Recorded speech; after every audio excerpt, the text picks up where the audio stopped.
Hi guys, thanks for joining me again. If you're new to my channel, welcome. My name is Anne, and on my channel I review foreign international content. Today I'm back. I'm back to review the finale of Alchemy of Souls. I mean, if you've been here for part 1 and part 2, you know how much we've loved this show. It was so complicated, but we figured it all out. But they finally did the finale, which just aired today, and I have to say, well done. I felt like they wrapped it up well. I felt like it made sense. All the different explanations that we were all like, what? It felt like they pretty much told us everything, so we kind of understood, oh, that's what happened. So to me, as a viewer of part 1 and part 2, I have to say I was content. I'm content with the finale and how they wrap things up. If anything, I think we were all like, oh, I could use a part 3 or season 2, whatever they want to call it. Because, you know, at the end there where Jag-uk with now Cheo-yeon are fighting those evil spirits, I was like, yeah, I can do 3rd season. If they decide to do a 3rd season, bring it. I will welcome it. I love it. I feel like the chemistry, the acting from everybody was fantastic. Even Jinwoo, who we love to hate. He was the villain you love to hate, and the character did an excellent job of really going there and making sure the viewers are just like, oh, we do not like you. But fantastic. From beginning to end, the CGI, the acting, the whole thing, everything was really good. I loved him as a lead in this show. I believe based on Alchemy of Souls, he's become definitely a major lead actor. Before he used to do like almost like your supporting actor, but this one definitely has elevated him to like a major actor, which I love to see. But anyway, let's go back to episode 9. So in episode 9, because there's a lot going on, episode 9 and 10, there was a lot to be addressed because we're coming to the finale. And I don't know about you, but I was not surprised. Just like we thought, the Crown Prince was with Jag-uk, and clearly they were coming for Jinwoo. And obviously Jinwoo finally finds that out, and let's just say he's not happy. I love that he's taken out there because Jag-uk sent him out there to go meet Buyong. Because let's be honest, it started with the two of them when she used to be a small child, when I believe he stole that ice stone. And obviously she kills him, and I'm like, oh, thank God, it's over, right? But that was episode 9. I'm thinking, oh, episode 9, you're gonna kill Jinwoo right now. What do we do in episode 10? Well, it was not over till it was over, right? The crazy queen was like, what do you mean Jinwoo's dead? I need to switch my body. We gotta go find Jinwoo. And then they go like, Jinwoo, come on, tell us, where's the last soul ejector so we could switch up souls, so I don't want to be stuck in this body. Jinwoo is looking at Seo-yeol, young uncle, and he's like, I want this body. And Soul shifts his body to the crazy uncle of Seo-yeol, which, by the way, I was wondering why we have this character. Well, now it makes sense why we had this character, because I'm like, did he just show up to be Seo-yeol's uncle who's just being used back and forth by the queen? But now we know why he was here, because Jinwoo switches his body with Seo-yeol's uncle and goes back, right? And obviously the queen dies there, and then the body of Jinwoo, the old Jinwoo, the body is left there because now he switched souls, and then now he goes back to cause all kinds of trouble, right? And who else was surprised? The king?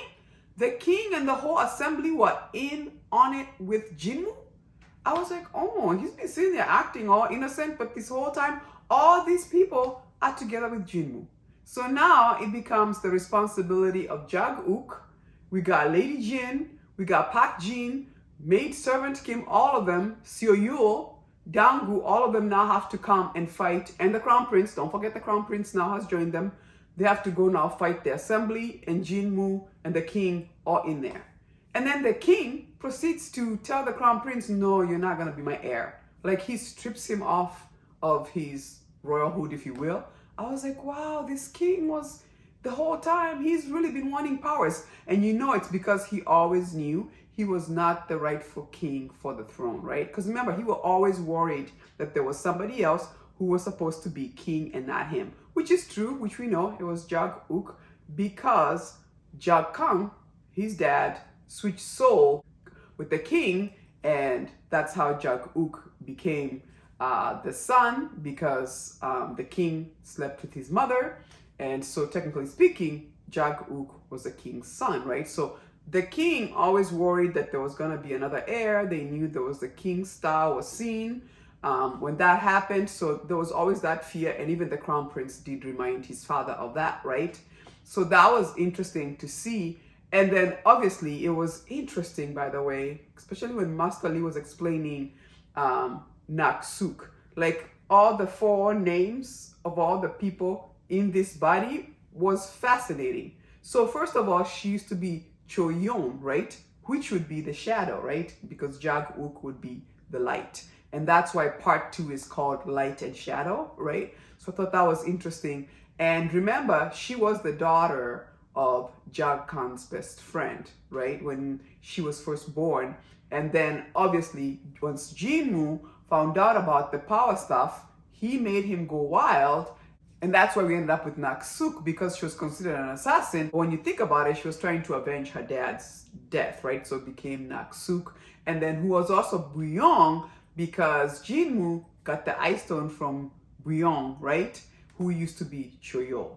Are we together? And then that ended up becoming Mudyok. So there was 4 entities in there. So when they end up restoring her, I love that, right? Buyong, in the end, once she has the discussion with Jag-uk, look, you're gonna have to go take care of Jinmu and that firebird. Oh, that crazy firebird, right? You're gonna have to go deal with that. And then once that discussion with him, they went and took care of the firebird.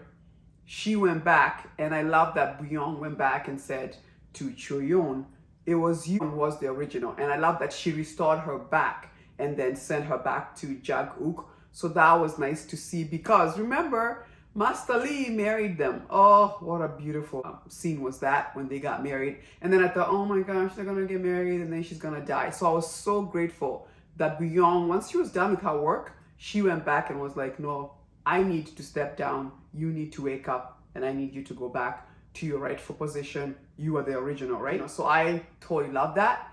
And then obviously we saw, by the way, at one point when Lady Jin is trying to fight off Jinmu, and then maidservant Kim, they get stuck. They had Park Jin had to close the gate. How heartbreaking was that scene? I'm like, oh my God, not maidservant Kim dying.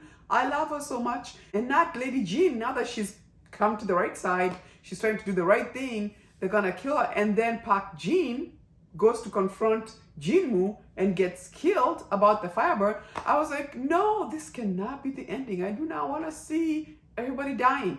So I was so happy. And Jag-uk showed up when there was those 3 caskets standing there, and he was like, yeah, they're actually, I had seen the future. They're not dead. They're still with us. And I was like, oh, because I was like, oh my gosh, I don't want to see them die. So that was nice to see, right? So it was interesting that at the end, when Jag-uk goes to confront Jinmu and the assembly and the whole firebird, they thought Jag-uk would come and contain the firebird. He was like, no, we're going to let this firebird fly, and I'm going to take care of it. And Jinmu is like, we're going to burn to death. He's like, yep, you asked for it. You're getting what you asked for, so sorry, you're all going to burn. And I thought it was interesting what Jinmu said to Jag-uk as he's burning. He goes, I wanted all the power. Aren't you not doing the same thing by keeping all the power? And I'm like, is Jinmu trying to gaslight Jag-uk by saying like, but look, you're keeping all the power. Aren't you not doing the same thing I wanted to do? And I'm thinking, it's a little different. It's a little different, Jinmu, because he's using it for the good and he's thinking of everybody. You just wanted to keep it for yourself and live forever and ever with the power, right? I was like, Jinmu was always evil to the end. Excellent character. We all need a villain, and clearly this actor embraced that and was really an evil person. So that was nice to see. And then obviously in the end, it was so nice to see Dangu and Choyon had twins. They had sons. And then the mother is like, are you gonna have daughters? Because she's always loved daughters, right? Because daughters protect her side of the Manjis, if you will. And then obviously it was nice to see that Jag-uk and now Chio-Yon, I believe that's the new name, because she's the shadow and he's the light, together and still slaying all the different spirits that disappeared. I guess there was 32 and they've kind of slayed 16, but they gotta slay all of them so that the world can go back to normal. And then obviously made servant Kim and Park Jin always just cute to see them together. She's like, you're babysitting too much. Like, you gotta say no. How come they get to go on dates and we don't get to go on dates, right? And then I love how Park Jin was like, oh, but if it was Jag-uk's babies, would you want to babysit? And she's like, oh yeah, I'd babysit all the time. And then he's like, you always liked him more than you did like me, which I thought was interesting because she's like, you always jealous, right? Always jealous. But what a fantastic show. Like I said, I loved how they wrapped everything up. It was definitely a complicated script. There was a lot of information when we first started. We were just like, what is going on with the soul shifting? And then we were kind of confused between DNA and souls. Remember that? When we were all like, so Jag Kang is the father or not the father because they switched souls. So that was just fascinating to try and figure all that stuff out, and the different powers, the action, all the different characters. I loved everybody in this show. They did a fantastic show. And like I said, I am interested in part 3 or season 2. If they decide to go for it, we are here for it. But just, once again, excellent job.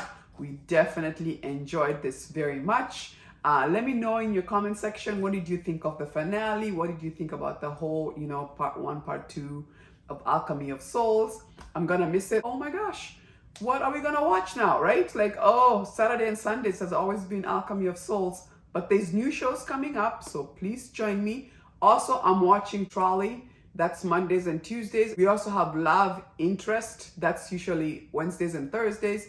And then there's a show that's coming on Saturday called Crash Course in Romance. That looks really, really good. It's one of those actors that we saw from in Hospital Playlist. He's really, really good. So I believe that's coming Saturdays and Sundays. Otherwise, thank you so much for joining me. And as usual, if you do like my video, give me a like, subscribe. It does help to support my channel. And I'll see you next time. Deuces.